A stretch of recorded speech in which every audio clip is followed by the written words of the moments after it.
Well, Ben Standig, we dismissed him about 5 minutes ago, but we've called him back because first of all, we talked about the running backs, and we talked about the one running back. If out of the five, one doesn't make it, who would it be? We didn't mention Adrian Peterson. And then I said, give me a surprise cut, and Adrian Peterson's name didn't come to mind for you, nor did it for me or for anybody else. Let's be honest here. Tom Pelissero had the news about 8 minutes ago, tweeting out that according to sources, the Washington football team is releasing legendary running back Adrian Peterson. He also, Mike Garafolo from the NFL Network tweeted out that the 35-year-old Peterson still intends to play, but that Antonio Gibson has stood out in Washington. And then Pelissero, just a couple of minutes ago, tweeted out, Ron Rivera valued Adrian Peterson's leadership as he set the program, but with Antonio Gibson emerging and the likes of McKissick, Peyton Barber also having strong camps, there was just no role for Peterson, who intends to keep climbing the all-time rushing list elsewhere. You're shocked at this. I know that. I know you are, but what are your thoughts? Ben Standig sticking around with us from The Athletic. Go ahead. So, going into the, earlier in the summer when you still had Darius Geis here and the sixth running back, Peterson to me seemed like the odd man out, because why does a team that is looking to effectively rebuild this year and you have all these young and interesting running backs need to have the 30-something-year-old, future Hall of Famer in the lead, but also to some degree in the way? We saw last year, it's hard to, what are you doing with Peterson?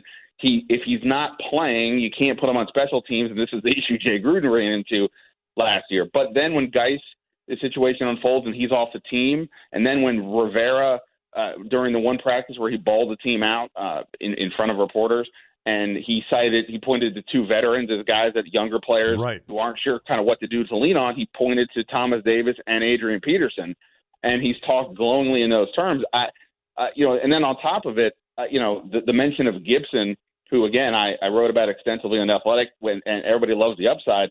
But the other day, Rivera, when asked to state or to describe Gibson's current mindset approach right now, he said confused.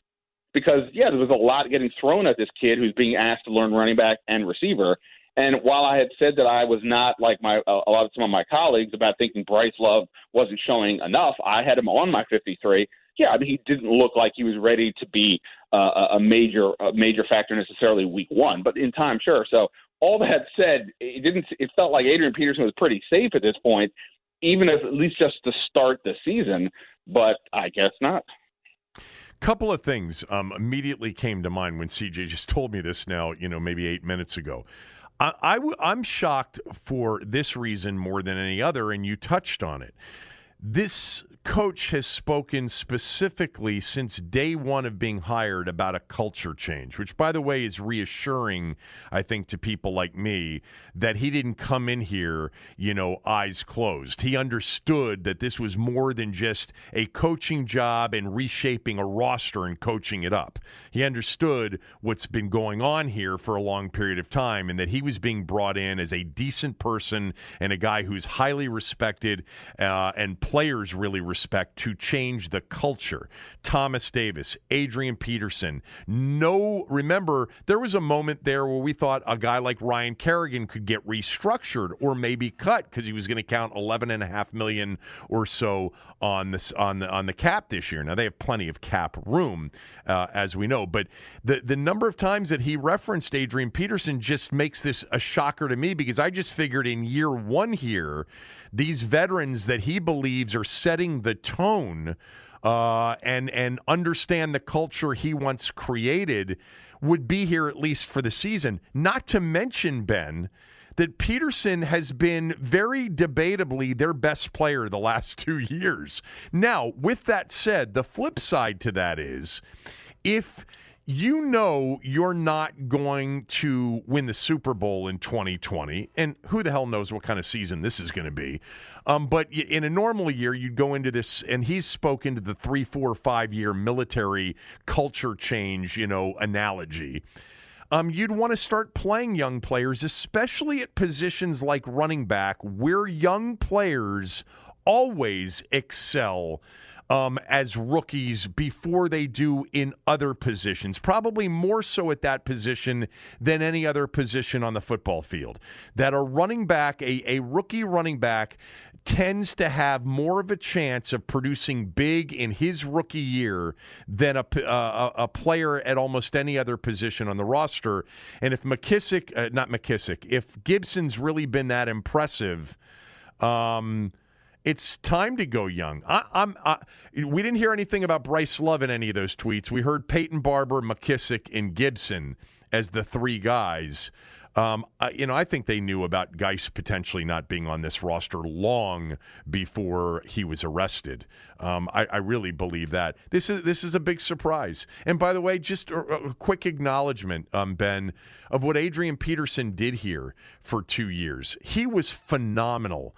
I mean, this is a guy that at 33 years old gave us at 33 and 34 years old, more than just a professional, effort. There were games in which he was dominant. My favorite game that he played here in the 2 years was the Tennessee game, in December of 2018, when they were still mathematically alive for a postseason berth, and they had Josh Johnson at quarterback. And more than any other game we've seen in the last couple of years, that was a game in which one player, Adrian Peterson, strapped the team to his back, had very little running room all day long, and still ran for $120. He was so good that day. And he had moments last year, too. I mean, I wish him the best because he was a pro here, a total pro. Yeah, I mean, for Peterson, it was, he's one of those guys, when you talk to him in the locker room, it feels like you're talking to a busted Canton. I mean, obviously, it's the football career is prolific as it gets, and he was nothing but great with us as reporters. We actually named him last year the Good Guy Award, which is given to the player who, kind of best deals with the media, which is, for a guy with his situation who could easily, big time all of us, he was never that guy. And yes, in terms of the offense, I mean, he really was the offense for the last 2 years and gave them such stability. I'll say this, Kevin. I interviewed Ron Rivera one-on-one back in July, and I only had the time for a handful of questions. I had him for like 10 minutes, give or take. And one of the questions I asked him was, this is before when Geis was still on the team, mind you, but regardless, the question was, when you look at running back, what's more important to you, a good start or implementing the plan that you guys want to go with? Because if you go with a quick start, then that would favor Peterson, a been there, done that guy. But if you want to implement your system, because if the whole point of this season realistically is to not only build that culture, but establish what we are going to be so that when we can go into the next offseason and figure out what we're missing, that only works if you're doing the type of offense you want to do. That is not Adrian Peterson. I said to you in the previous segment, when you asked me what's the offense look like, I said a lot of motion, running backs all over the place. Well, that's not him. That's Gibson. That's McKissick. That's even like Barber, and if he's right, Love. That is not Adrian Peterson. So I'm sort of annoyed with myself at the moment because, like I said, this was my thought. Well, that would have been a reach given the things that the coaches referred to when talking about Peterson. Oh yeah, 100%. Well, like I said, the guy situation changed the dynamic. I mean, they Peyton Barber. I was told a while ago that they aggressively wanted to bring him in, and when I heard all that, my thought was he is the very, very poor man's version of Peterson. He's the stable veteran option for that room, and if you need to trust somebody on the field, he's probably the best bet if you let Peterson go. But then, like I said, once the Geis situation unfolded the way that it did, it just was like, okay, well, it feels like Peterson would be here. But by the way, it really is amazing. I thought everybody was massively overblowing what happened last year when Jay Gruden made Peterson inactive for week one, because the logic to what Gruden did was 100% correct. If you trying to get the young guy out there. Yeah, he thought Geis gave the offense the best chance to be an explosive performer in the system he wanted to run. Peterson doesn't play special teams, so there's no whatever. Everybody can say, oh, you just see Adrian Peterson, you put him out there. That's not how the world works, though. You need to have all your 46 players on game day doing stuff. And if he wasn't in the RB plan, then there was no room to roam. And I guess imagine that was part of the scenario here, that they wanted to go with this movable RB scenario, and that's not this guy. And if he's not going to be part of the game plan, then what are you doing? I was just trying to think of like landing spots for him, and the Bucs signed Leonard Fournette yesterday. Obviously they wanted more in addition to Ronald Jones, who was that the second round pick out of SC a couple of years ago, but Peterson would be a better culture guy, would fit in better with obviously Brady and Gronk and the receivers than they have rather than Leonard Fournette. I think they have McCoy on that team too. I think they signed LaShawn McCoy, but that's obviously a different role. Look, the Geis thing, Ron Rivera saw Adrian Peterson last year, at his near best. That game, obviously, that was Geis's best game too. But the game in which they lost, the Panthers lost to Washington and led to his firing the next day. You had basically two 100-yard rushers that day. But to your point, a system with more motion, with probably a lot of fly sweep, with a lot of stuff going on in the backfield.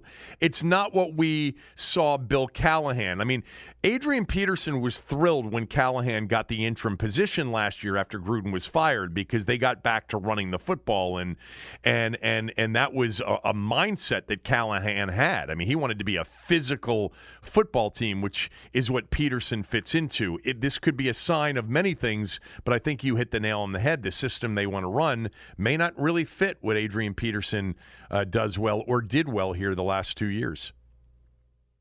Yeah, no, I mean, he doesn't. And, it's so fascinating. Like we said, what is the ultimate point for Rivera this season? Obviously, yes, make the playoffs would be amazing, but they didn't go out and work their offseason with that in mind. They signed mostly young players to one-year deals, players who fit their system, players who fit the certain mindset Rivera's trying to establish here.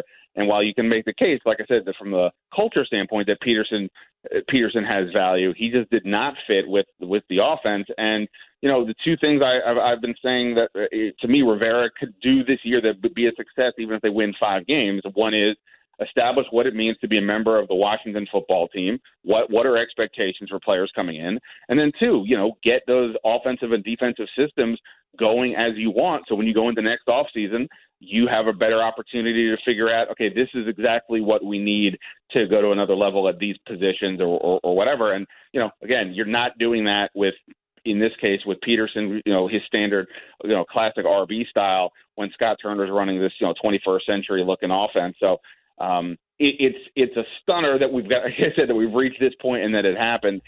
It's something that, like, to me seemed obvious, made a lot of sense 2-3 months ago, but, the world has changed a lot. And I guess they ultimately decided to go with that approach.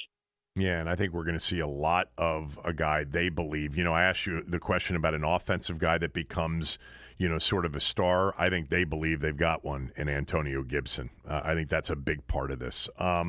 Thank you for coming back, and I enjoyed the last 45 minutes of conversation with Ben. Follow Ben on Twitter. He'll have a lot more during the course of the day. I'll talk to you later. Yeah, man. Thanks. Okay.